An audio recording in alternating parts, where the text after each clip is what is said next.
কাতলা মাছ তো অনেকভাবে খেয়েছো, একবার এইভাবে গন্ধরাজ কাতলা বানিয়ে খেয়ে দেখো, পুরো ভিন্ন ধরনের স্বাদ। কিন্তু দেখো কম খরচা, কিন্তু কোনো খরচাই নেই, শুধু মাছ কিনে আনবে। হ্যাঁ, শুধু মাছটা যদি বাড়িতে পুকুর থাকে তাহলে তো কথাই নেই, আর না হলে বাজার থেকে এনে করে ফেলো আর খেয়ে ফেলো। নমস্কার বন্ধুরা, আমার চ্যানেলে তোমাদের সবাইকে স্বাগত জানাই। আজকে আমার হাতে দেখো কাতলা মাছ, আর একটা সুন্দর কলা পাতার মধ্যে নিয়েছি। আজকে একটা সুন্দর রেসিপি করতে চলেছি, তার জন্য মনটা আজকে ফুরফুরে হয়ে গেছে। আজকে করব গন্ধরাজ কাতলা। কাতলা মাছের যত রেসিপি আছে তার মধ্যে একটা অন্যতম রেসিপি, কিন্তু একদম কম খরচায়। আর আমার হাতের সামনে দেখো গন্ধরাজ পাতা একদম তাকিয়ে রয়েছে, আমাকে ছেড়েও আর রান্না করো। আমার তো মজা এখানেই যে আমার বাড়িতে গন্ধরাজ গাছ আছে, যার জন্য, আর লেবুটা এখনো হয়নি, তার জন্য বাজার থেকে আনতে হয়েছে। তো চলো শুরু করা যাক। গন্ধরাজ কাতলা বানানোর জন্য প্রথমে এরকম মাছগুলো তো নিয়ে নিয়েছি, এবার এটাকে ম্যারিনেট করব। প্রথমেই দিয়ে দেবো গন্ধরাজ লেবুর রস, আসল যেটা, হ্যাঁ, এর ফ্লেভারটাই মেন, তো তাই এটাই মেন আর কি, প্রথম থেকে শেষ অবধি এ থাকবে। রসও আছে লেবুটায়। এরপর দিয়ে দিচ্ছি গোলমরিচের গুঁড়ো।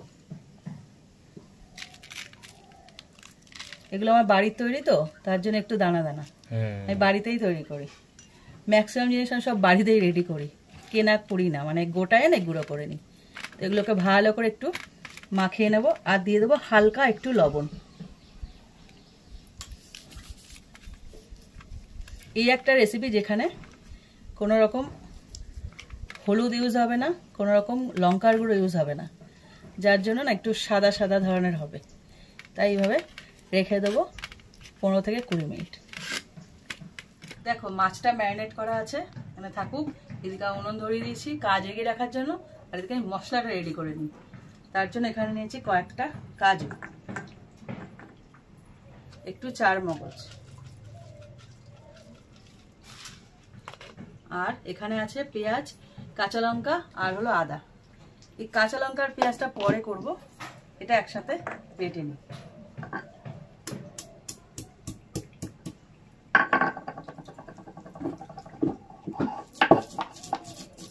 একদম না সাদাটে হবে রেসিপিটা, সেই উপকরণগুলো নিতে হচ্ছে।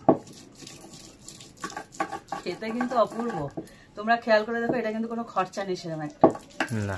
তোমরা যদি চাও কাজু বাদামটা স্কিপ করতে পারো, কোনো ব্যাপার না, কিন্তু এমন না যে দিতে হবে, দিলে একটু টেস্ট হবে, তবে কাজু বাদাম ছাড়াও কিন্তু কোনো রকম খামতি হবে না, থাকলে দিও। দেখো চারমগজ আর কাজু বাটাটা হয়ে গেছে, এবার পেঁয়াজ আর কাঁচা লঙ্কাটা বেটে নেবো সাদা। হ্যাঁ, কি ভালো লাগছে। উনুনটা ভালো মতো ধরে গেছে, এবারে বসিয়ে দিলাম কড়াই। এবার ওর মধ্যে দিয়েছি তেল। মাছটাকে পুরো ভালো করে ভেজে নিতে হবে, তার জন্য তেলটা ভালো করে গরম করতে হবে। এইদিকে আমার তো বাটাটা হয়ে গেছে, এই যে তুলে নিয়েছি। এবার ওটা তেল গরম হতে থাকুক, কাঁচা লঙ্কা আর পেঁয়াজটা আমি ততক্ষণে বেটে নিই। এখানে মিডিয়াম সাইজের 2খানা পেঁয়াজ আছে।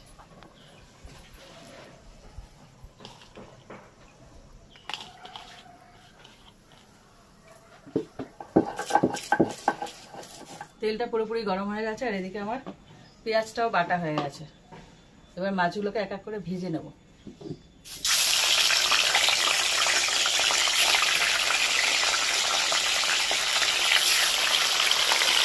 এই দেখো মাছ ভাজা চলছে, এপিট এপিট করে ভালো করে ভেজে নিচ্ছে। আর ওই দেখো কারা এসছে, আমাদের নতুন সদস্য ভাত খাচ্ছে, দেখো কি সুন্দর ছোট ছোট করে।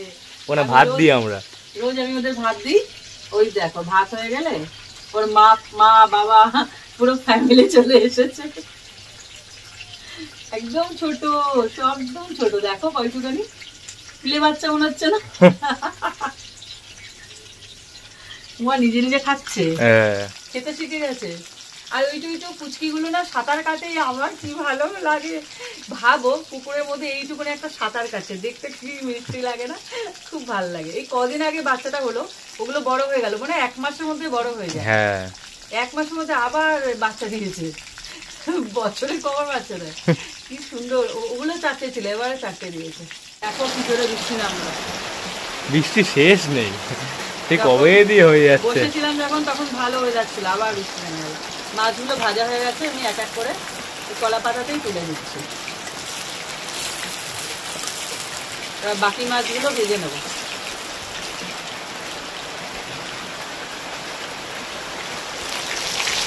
মাছ ভাজাগুলো হোক, আমি ততক্ষণে গাছ থেকে ছেড়ে নিই।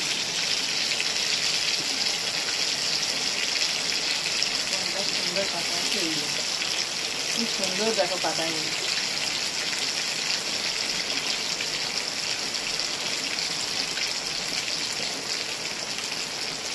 সুন্দর পাতাগুলো তাজা হয়ে যাবে, জল পড়েছে তো, বেশি জল পরে আরো তাজা হয়ে যাবে, ধুয়ে গেছে। এইগুলো আরো কঠিন।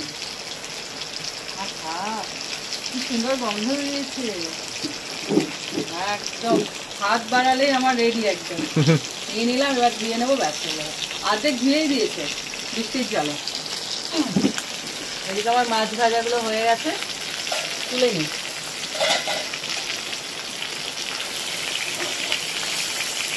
এই মাছগুলো না শুধু খেতে ইচ্ছা করে, গোলমরিচ লবণ আর ইয়ে দেওয়া তো, ইয়ে কিসের যেন, ও লেবুর রস, হেভি লাগে, শুধু শুধু ভালো লাগে। এইবার এই তেলের মধ্যে যে পেঁয়াজটা বেটে রেখেছিলাম, ওই পেঁয়াজটাকে দিয়ে দেবো।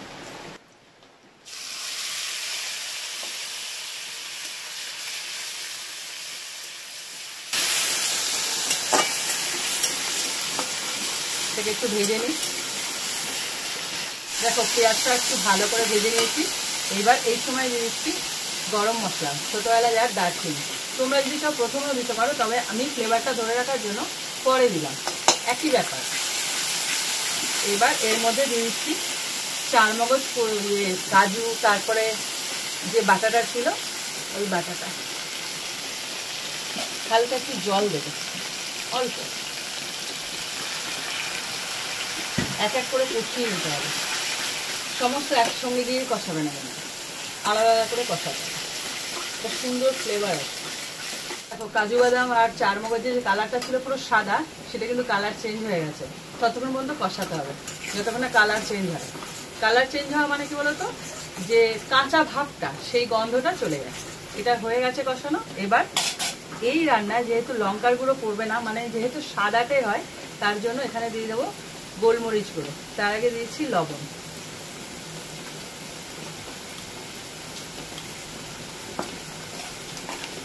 গোলমরিচের ঝাল হবে নাকি? হ্যাঁ, গোলমরিচের ঝাল হবে। আর ওদিকে কাঁচা লঙ্কা দেওয়া আছে, হ্যাঁ। আর দিয়েছি একটু জিরে ভাজা, তার গুঁড়ো, ভাজা জিরেটা ফ্লেভার দেবে ভালো। হালকা একটু জল দিয়ে কষাবো। কাজু বাদাম থাকলে দেখবে সমানে না লেগে যাওয়ার একটা ব্যাপার থাকে কড়াইতে, তার জন্য একটু জল দিয়ে দিয়ে কষাতে হবে।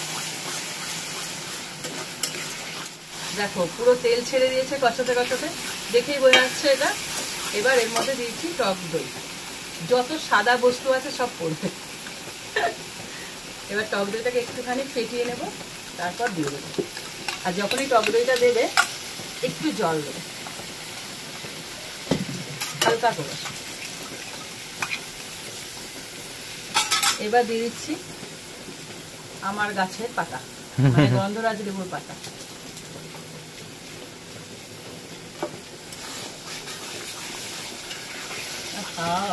সাথে সাথে ফ্লেভার বেরিয়েছে না, কি দারুণ একটা ফ্লেভার বেরিয়েছে। এবার দিয়েছি চিনি, যেহেতু এটা সবকিছু মিলেমিশে আছে, একটু হালকা করে চিনিও যাবে অল্প। আর দিয়ে দিচ্ছি আসল যেটা, সেটা হলো লেবুর খোসা। হ্যাঁ, হালকা করে এরকম দেবে, আর সাদা অংশটা দেবে না, মানে সবুজ অংশটা যেন যায়, সাদা অংশ না দেবে, তাহলে আবার তিতকুটে হয়ে যাবে। এটা শুধু ফ্লেভারের জন্য, কিন্তু ঘুরিয়ে ঘুরিয়ে দিয়ে দেবে। এবার হালকা করে এবার কষিয়ে নিতে হবে। কি সুন্দর চারিদিক মমা হচ্ছে গন্ধে। হ্যাঁ, সমস্ত মশলা দেখো কষানো হয়ে গেছে, একদম রেডি। এইবার দিয়ে দেবো মাছটা, আগে মাছটা দেবো, তারপরে পরিমাণ মতো জল দেবো, কারণ এটা না ঝোল হবে না একদম।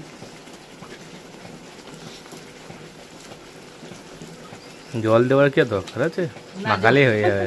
জল একটু দিতেই হবে, একটু জল দেবো।